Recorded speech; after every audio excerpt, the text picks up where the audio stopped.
Bonjour Mickaël. Bonjour Shraga, ça fait bien longtemps qu'on ne s'est pas vu dans ce cadre. Voilà, et on peut même dire qu'un mois a passé depuis notre dernière émission, et on peut dire que les choses n'ont pas tellement bougé sur le fond. Ça a bien avancé.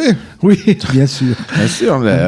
Donc la situation, on résume la situation pour les auditeurs peut-être, après un mois d'absence, même s'ils ont peut-être écouté la radio, vu la télévision. Voilà, alors donc Binyamin Netanyahou a remis son mandat, pas de Premier ministre, mais de la charge de former un gouvernement au président Rivlin, qu'il a transmise à Benny Gantz, qui essaye maintenant de former un gouvernement par le biais des équipes de négociateurs. Et puis les choses semblent assez bloquées, puisque d'un côté comme de l'autre, on reste campé sur ses positions. Et apparemment, à moins d'un développement dramatique, on se dirige vers des troisièmes élections. Non, il y a encore une autre étape avant. Oui, si quelqu'un d'autre de la Knesset... L'étape de la Knesset où les députés doivent choisir... Mais je vois mal quelqu'un sortir du lot tout d'un coup. Voilà, tout cela nous amène, si Benny Gantz n'y arrive pas, si la Knesset ne choisit pas, ça nous amène au 11 décembre, si je ne me trompe, ou 10 ou 11 décembre. Et ce qui veut dire qu'à ce moment-là, la Knesset se dissout une fois de plus, et ce qui fait donc des élections, logiquement, le 10 mars. Comme le 10 mars, c'est Pourim, il ne peut pas y avoir d'élection, donc ce sera le 17 mars. Voilà, donc on vous annonce, chers auditeurs, que le 17 mars... Ce qui fait que le gouvernement actuel continuera à gouverner d'ici le 10 mars. Enfin bon, beaucoup de choses peuvent se passer. Alors, mais c'est un gouvernement de transition, donc il ne peut pas faire passer beaucoup de lois, mais est-ce que la Knesset, elle, peut faire passer des lois ?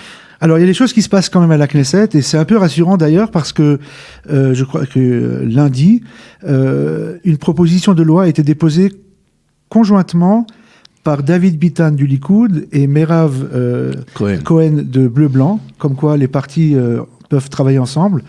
Une loi très importante, c'est un amendement à la loi de protection du consommateur, qui prévoit des sanctions plus graves et aussi d'augmenter, de multiplier les outils juridiques pour lutter contre les sociétés, les entreprises de plus en plus nombreuses qui exploitent les personnes âgées ou les gens sans défense, c'est-à-dire les ventes par téléphone ou parfois des assurances, et qui profitent parfois de la naïveté ou tout simplement de la faiblesse des personnes pour leur soutirer des contrats ou de l'argent.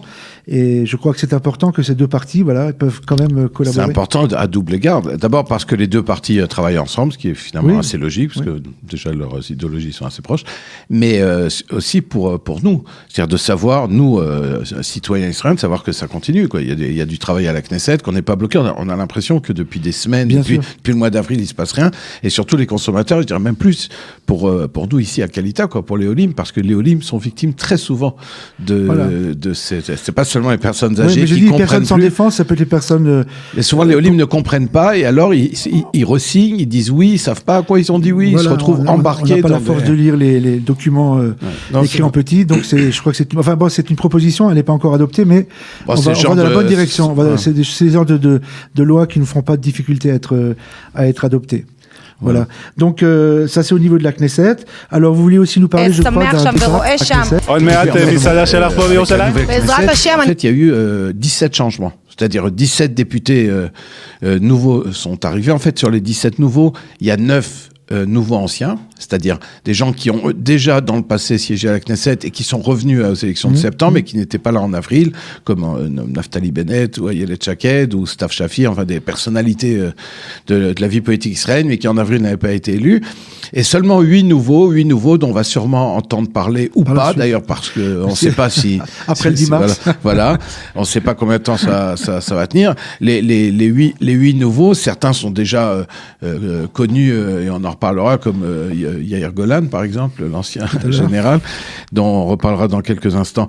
Mais dans les 17 donc, qui ont quitté la Knesset, beaucoup d'inconnus, ceux qui étaient arrivés en avril et qui repartent en septembre sans qu'ils aient eu le temps de faire quoi que ce soit. Mais une personnalité à qui on voulait quand même qu'on voulait saluer ici, le Rav Eli Ben-Dahan. Eli Ben-Dahan qui était depuis 2013 à la Knesset sur la liste du foyer juif et qui avait été une personnalité marquante du sionisme religieux. Avant de rentrer à la Knesset, déjà, il avait dirigé les tribunaux rabbiniques d'Israël. Et il a terminé sa carrière politique, a priori, puisqu'il a annoncé qu'il allait étudier à la Yeshiva, retourner sur les bancs de la Yeshiva.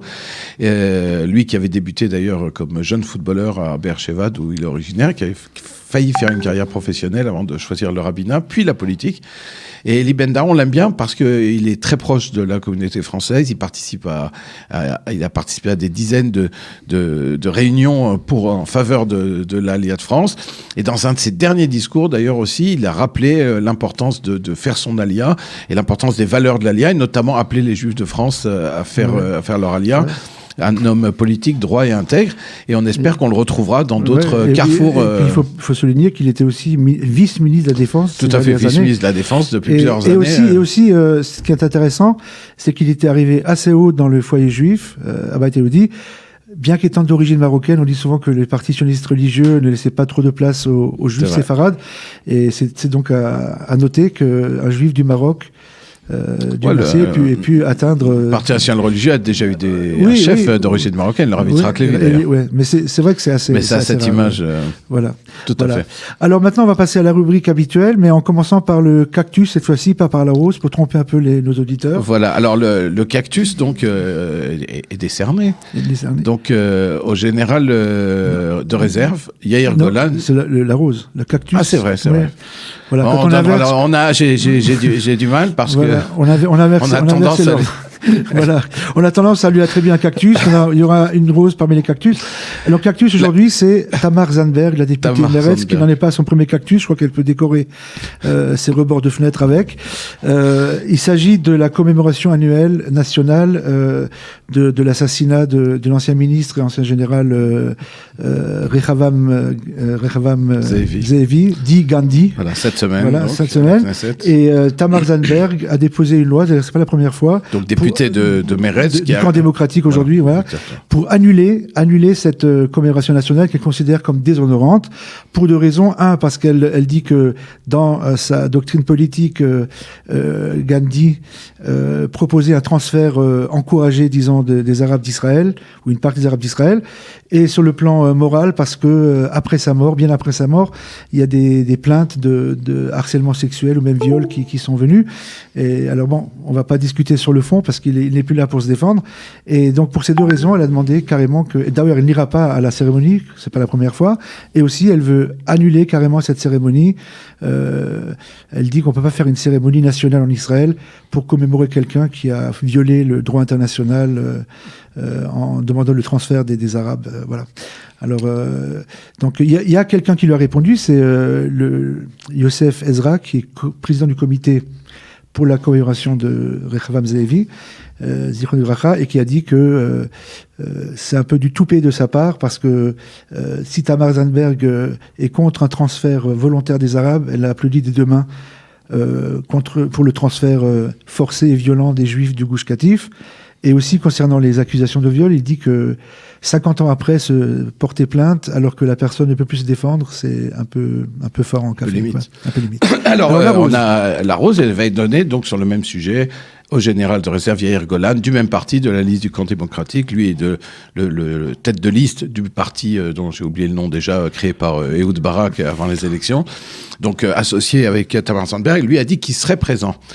Et il a justifié la présence à cette cérémonie. Donc pour la première fois, les gens de Meretz, parce que dans cette liste, depuis plusieurs années, ils n'y participent pas, en expliquant et en rappelant ce qu'on va voir dans quelques instants en images, qui était le général Zeevi. Rappelez que c'était un des héros de l'histoire d'Israël et qu'il a été assassiné donc en 2001 par les terroristes palestiniens à Jérusalem, et que c'est un hommage national, non pas parce qu'on rend une journée d'hommage national à tous les généraux qui un jour ont été dans l'armée israélienne, mais aussi parce qu'il a été assassiné en dehors de ses mérites, des mérites de Rehavam Zeevi. Et donc c'était une rose étonnante, parce qu'au sein d'un parti, il fallait affronter, pour quelqu'un qui est quand même un nouvel élu, pouvoir affronter Tamar Zandberg, exactement. D'autres ont rappelé d'ailleurs, pour revenir au cactus, que Tamar Zandberg, elle était allée se recueillir sur la tombe d'Arafat à Ramallah. Voilà, bon, très bien. Alors, quelques images justement pour rappeler, et pour nous aussi cette semaine, rendre hommage à Rehavam Zeevi. À Gandhi, l'Israélien, pas l'Indien. Voilà.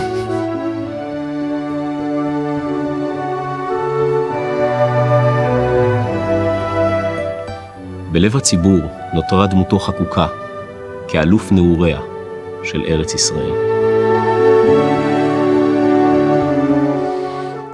Voilà. Voilà, on espère que la semaine prochaine, On aura un gouvernement. Oui, la rose pourra être attribuée à ceux qui auront réussi à se mettre d'accord. Mais disons, voilà, en étant réaliste, voilà. À la semaine prochaine. À la semaine prochaine.